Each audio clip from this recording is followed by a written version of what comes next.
सर्वप्रथमतः तुमच्या सर्वांचं मनपूर्वक धन्यवाद. नेहमीच जे प्राईमचा कुठलाही इव्हेंट असेल, प्रोग्राम असेल तर तुम्ही फॅमिलीसारखे येता. सर्वात प्रथम तुम्हाला सर्वांना धन्यवाद. मॅडमने विचारल्याप्रमाणे 9th मेगा एक्सपो आहे, 6, 7, 8, 9 तारखेला होतोय आणि हा खांदेश्वर स्टेशनच्या बाहेर आहे. याच्यामध्ये कनेक्टिव्हिटीचे जे प्रोजेक्ट आहेत, उल्वा, खांदेश्वर, त्याच्यानंतर ऑलरेडी द्रोणागिरी, त्याच्यानंतर पुष्पकनगर, त्याच्यानंतर MSIDC मधले पळसपे आणि आरवली वगैरे. तर याच्यामध्ये 12 लाखापासून तर 5 करोड रुपयापर्यंतचे प्रोजेक्ट्स आहेत.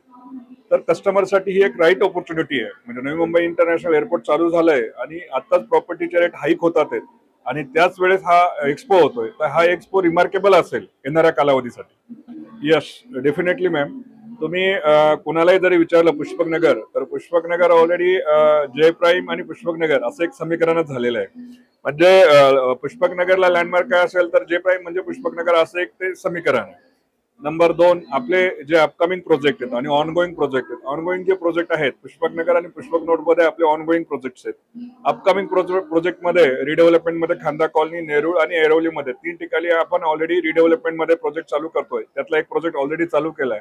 त्याच्यात तसंच ऑलरेडी आतापर्यंत आपण सिंगल अलॉन बिल्डिंग करत होतो. आता आपण टाउनशिपचे पण प्रोजेक्ट चालू केलेत. गिरावली असेल, आरवली असेल, आष्टी असेल, सर्व अम्युनिटी सहित ते प्रोजेक्ट आहेत. गार्डन, क्लब हाऊस, स्विमिंग पूल, ऑल अम्युनिटी सहित ते प्रोजेक्ट आहेत.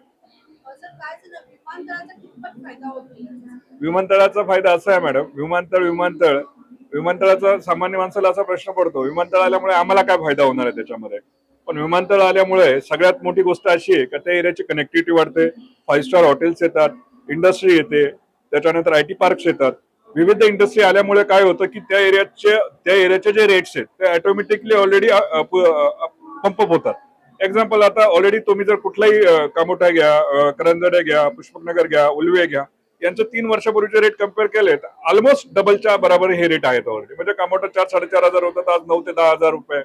उल्वे तुम्ही घेतला 4-4.5 हजार, तर आता 9 ते 10 हजार आहेत. ऑलमोस्ट डबल रेट झालेले आहेत ऑलरेडी.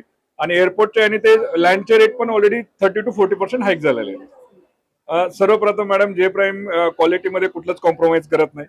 जे प्राईम मध्ये जे लँड बँक आहे ती जेवीची लँड बँक ऑलरेडी 30% आहे. 70% आपण लँड परचेस करतो.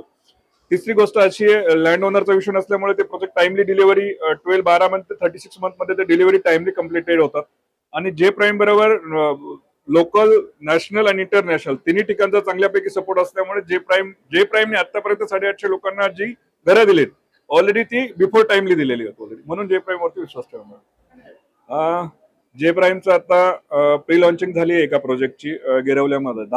14 आणि 15 तारखेला त्या प्रोजेक्टची प्री लॉन्चिंग आहे.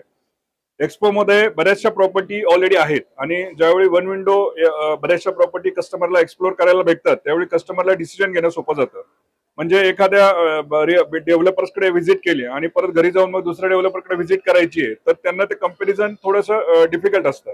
एक्सपो मध्ये एकाच वेळेस तुम्हाला 50-100 बिल्डरच्या प्रॉपर्टी ऑलरेडी शो होतात, 50-100 लोकेशनच्या प्रॉपर्टी शो होतात. त्याच्यामुळे ते डिसिजन घेणं तुम्हाला सोपं जाईल.